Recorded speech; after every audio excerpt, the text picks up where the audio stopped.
빛을 전한 사람들 66강 심판의 불과 구원이라는 제목으로 말씀을 나누도록 하겠습니다. 우리는 지난 시간부터 계속해서 사단이 하나님의 율법을 어떻게 파괴시키려고 노력했는가를 함께 살펴보고 있습니다. 7번째 계명도 역시 사단은 파괴시키려고 노력을 했습니다. 간음하지 말라라는 계명이죠. 그런데 이 간음하지 말라라는 계명을 종교의 이름으로 무너뜨리려고 했습니다. 이게 무슨 말이냐 하면 음탕하고 가증한 여러 부도덕한 의식들이 이방인들이 드리는 그 우상 숭배의 예배의 일부가 되었습니다.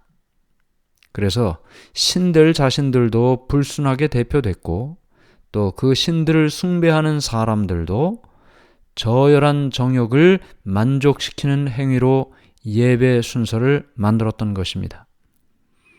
종교적인 축제로서 공공연하게 음란 행위를 하도록 만들었습니다. 일부 다처제는 세상 초기부터 행해졌습니다. 이 일부 다처제는 홍수 전 시대에 하나님의 진노를 초래한 죄들 중에 하나였습니다. 그럼에도 불구하고 홍수가 지난 다음에도 여전히 이 일부 다처제의 관습이 널리 퍼져 나갔습니다. 결혼 제도를 무너뜨리고 그 결혼의 의무를 약화시키고 결혼에 대한 중요성을 많은 사람들이 잃어버리게 되는 이 일부 다처제, 사단은 이 일을 통하여 사람들에게 간음하지 말라는 계명을 범하도록 만들었던 것입니다. 그래서 그 일을 통하여 하나님의 형상을, 사람들 안에 있는 그 하나님의 형상을 훼손시키고 불행과 죄악의 문을 열게 만들었던 것입니다. 대쟁투가 시작될 때부터 사단은 하나님의 품성을 오해하게 만드는 일을 위해서 노력했습니다. 그래서 하나님의 율법에 대해서도 마찬가지의 일을 했습니다. 거의 그가 성공하는 것처럼 보일 때도 있었습니다. 많은 사람들이 사단의 속임수에 귀를 기울였고 하나님께 반역했기 때문입니다. 이렇게 악의 활동들, 특별히 하나님의 목적을 잃어버리게 하는 일이 차근차근 이루어져 갔는데요. 그럼에도 불구하고 하나님께서는 창조받은 모든 사람들이 하나님의 공의와 자비를 드러내도록 만드셨습니다. 사단의 유혹으로 말미암아 많은 사람들이 율법을 범한 죄인이 되었습니다. 그러나 예수님께서 그들을 위하여 돌아가시는 어린 양의 피의 희생제물을 통해서 그들은 하나님께로 돌아갈 수 있는 길이 열렸습니다. 그리스도의 은혜를 통해서 하나님의 율법을 순종할 수 있는 길이 열린 것입니다. 그래서 매 시대마다 하나님의 법을 범하는 죄의 길을 걷는 죄인들이 있었지만 그럼에도 불구하고 다시 하나님께로 돌이켜 진실하게 하나님을 믿는 사람들, 진실하게 하나님의 율법을 존중하는 사람들, 그들이 항상 있었습니다. 사단은 우리가 아는 것처럼 속임수를 통해 천사들을 유혹했습니다. 하늘에서 그랬습니다. 모든 시대마다 속임수를 통해 사람들을 유혹하고 속였습니다. 세상 끝날까지 그는 이와 같은 일을 할 것입니다. 공공연하게 하나님을 대적했고 또 공공연하게 하나님의 율법에 대하여 싸웠습니다. 그는 때로는 자신을 변장하고 진리의 오류를 뒤섞으면서 거짓과 참이 뒤섞인 상태로 사람들에게 하나님의 말씀인 것처럼 전해지도록 만들었습니다. 그래서 사람들을 속이고 사람들을 하나님께로부터 멀어지게 하고 하나님의 말씀과 율법을 잘못 이해하게 만드는 일, 그것이 바로 모든 시대에 걸쳐 사단이 했던 일입니다. 급기야는 이런 방법을 통해 사람들을 자기 편으로 만들었던 것입니다. 그러나 거의 승리한 것처럼 보이는 이 일들이 마침내 영원히 패배로 끝나는 날이 다가오고 있습니다. 사단이 사람들을 유혹해서 하나님의 율법을 떠나게 만들었지만, 그러나 하나님을 믿었던 사람들은 하나님 앞에서 다시 그 율법을 세우는 일을 하게 될 것입니다. 그래서 그 사람들을 통해서 하나님의 율법은 존중받게 될 것입니다. 하나님께서 하신 모든 일은 율법을 통하여 그 백성들의 행복과 모든 창조받은 세계의 행복을 목적하고 있다는 사실을 모든 생명 있는 존재들이 알게 될 것입니다. 사단 자신도 결국에는 온 우주가 보는 앞에서 하나님께서 공의로우시고 하나님의 율법이 사람과 모든 창조물의 행복을 위하여 필요한 것임을 고백하게 될 것입니다.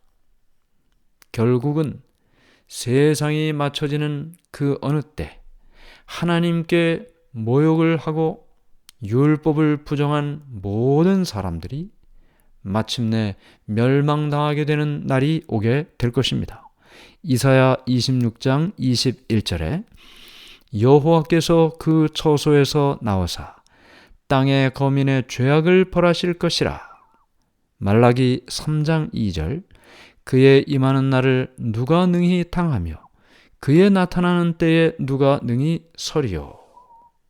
심판의 날을 말하고 있습니다.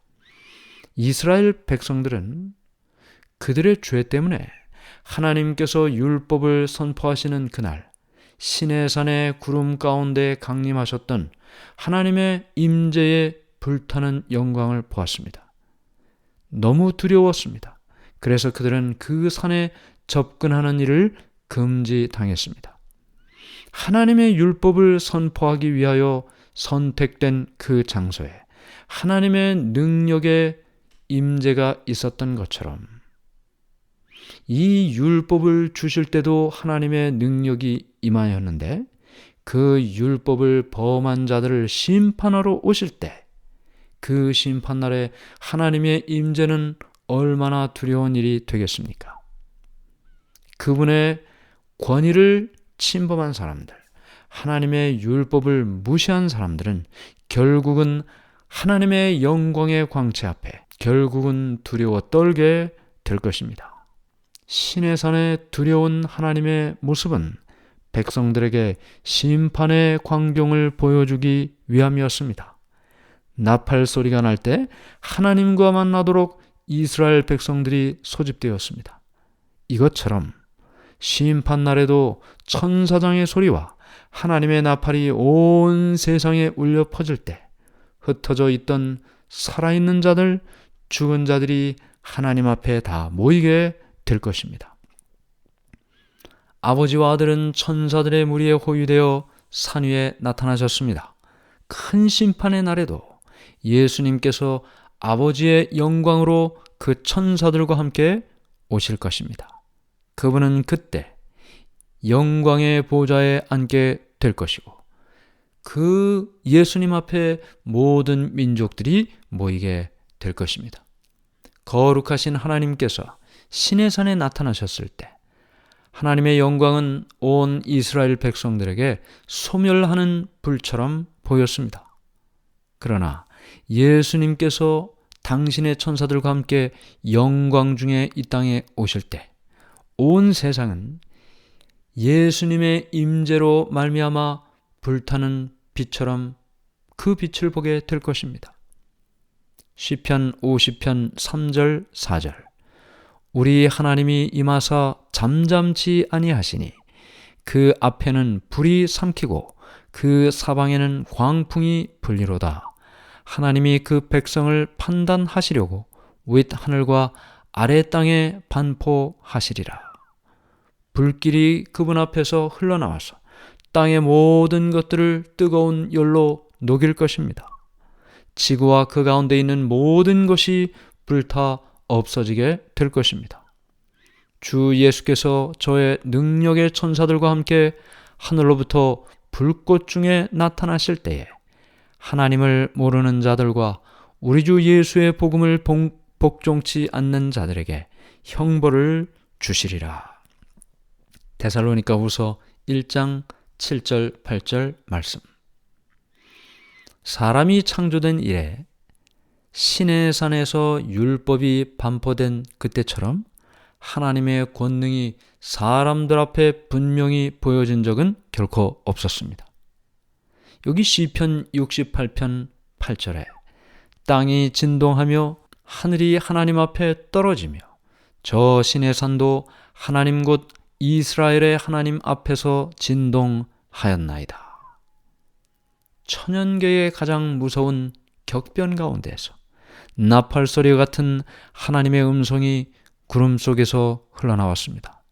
산은 기슭에서 꼭대기까지 흔들렸고 공포로 창백해지고 떠는 이스라엘 백성들은 얼굴을 땅에 대고 엎드렸습니다. 하나님의 음성으로 땅이 흔들리는 그때 하나님께서 선언하셨습니다. 내가 또 한 번 땅만 아니라 하늘도 진동하리라. 성경에는 여호와께서 높은 데서 부르시며 그 거룩한 처소에서 소리를 발하시니 하늘과 땅이 진동하리로다 하고 기록하고 있습니다. 다가오는 그 큰 날, 심판의 날에는 하늘 자체가 종이축이 말리는 것 같이 떠나갈 것이라고 말하고 있습니다. 모든 산들과 섬들이 제자리에서 옮겨질 것이고 땅이 취한 자같이 비틀비틀하며 침망같이 흔들리며 그 위에 죄악이 중함으로 떨어지고 다시 일지 못하리라. 세상의 모든 일들로 인하여 사람들은 놀라고 괴로움과 슬픔 가운데 있게 될 것입니다.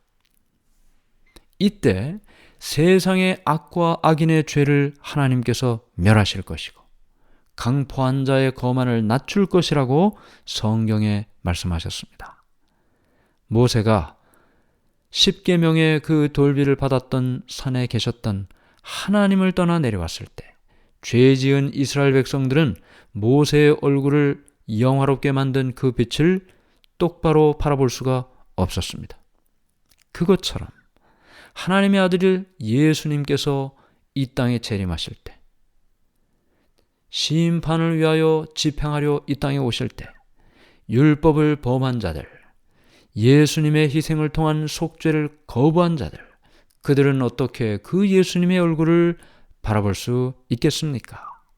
하나님의 율법을 무시하고 그리스도의 보혈을 짓밟았던 사람들은 땅의 임금들과 왕족들과 장군들과 부자들과 강한 자들, 굴과 산 바위 틈에 숨어 산과 바위에게 말하되 우리 위에 떨어져 보좌에 앉으신 이의 낯에서와 어린 양의 진노에서 우리를 가리우라.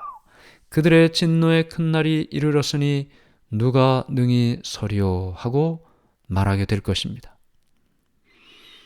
이렇게 하나님의 율법을 거절하고 무시하고 예수님의 희생과 속죄를 무시하고 거절한 사람들은 결국은 그 심판의 날에 하나님의 불의 심판을 경험하게 될 것입니다. 뿐만 아니라 사단을 따르던 자들이 사단과 함께 멸망되게 될 텐데 사단은 자신이 반역했을 뿐만 아니라 그를 따르던 모든 자들도 그 때문에 파멸과 멸망을 받게 될 것입니다. 그런데 그렇게 심판이 임할 그때에도 하나님의 백성들은 분명히 구원을 경험하게 될 것입니다. 하나님의 심판의 그 폭풍 중에도 하나님의 자녀들은 두려워할 필요가 전혀 없습니다. 골로새서 3장 16절에 여호와는 내 백성의 피난처 이스라엘 자손의 산성이 되리로다. 하나님의 율법을 범한 자들이 심판을 받는 그날에도 하나님께 순종하고 그리스도의 희생을 받아들이고 산 그 사람은 말할 수 없는 영광스러운 즐거움을 경험하게 될 것입니다. 하나님께서 말씀하셨습니다. 나의 성도를 내 앞에 모으라. 곧 제사로 나와 언약한 자니라 하시도다. 하늘이 그 공의를 선포하리니 하나님 그는 심판장이심이로다. 베드로전서 1장 8절, 시편 50편 5절 6절. 그러므로 결국은 하나님께서 죄인들을 불러 심판하실지라도 하나님을 따르던 주님의 귀한 백성들은 주님께서 보호하시고 구원하시고 마침내 그들의 구원을 선언하시게 되는 것입니다. 위대한 구속의 경륜, 하나님을 믿은 자, 예수 그리스도를 받아들인 자가 멸망치 않고 영원한 생명을 얻게 된다는 그 약속이 바로 그날 경험되게 될 것입니다. 그래서 마침내 지구를 창조하신 하나님의 본래의 목적, 그 목적이 마침내 성취돼서 지극히 높으신 자의 성도들이 나라를 얻으리니 그 누림이 영원하고 영원하리라. 오늘 우리는 사단이 율법을 파괴시키려고 노력하지만 하나님께서는 율법을 세우심을 보았습니다. 율법을 범하고 무시한 자, 예수 그리스도의 희생을 경솔히 여긴 자, 마침내 심판날 심판을 받게 될 것입니다. 그러나 그리스도의 피로 그 보혈의 공로로 죄 사함을 경험하고 하나님의 율법을 존중하게 여긴 자, 그는 마침내 그 불의 심판날에도 하나님의 구원을 경험하게 될 것입니다. 신의 산의 경험이 심판날의 경험을 보여주고 있다는 사실을 기억하는 우리 모두가 되기를 간절히 바랍니다. 하늘에 계신 하나님 아버지, 심판의 그날 멸망과 구원이 분명히 있을 것입니다. 오늘 우리가 어떻게 사느냐에 따라서 그날 우리의 운명이 결정됨을 생각할 때 매일 매 순간 그리스도의 십자가를 의지하고 하나님의 율법에 비추어 우리의 죄를 바라보며 다시 한번 그리스도의 희생으로 죄 용서를 경험하고 구원을 경험하는 우리 모두가 되게 해 주시옵소서. 예수님의 이름으로 기도드리옵나이다. 아멘.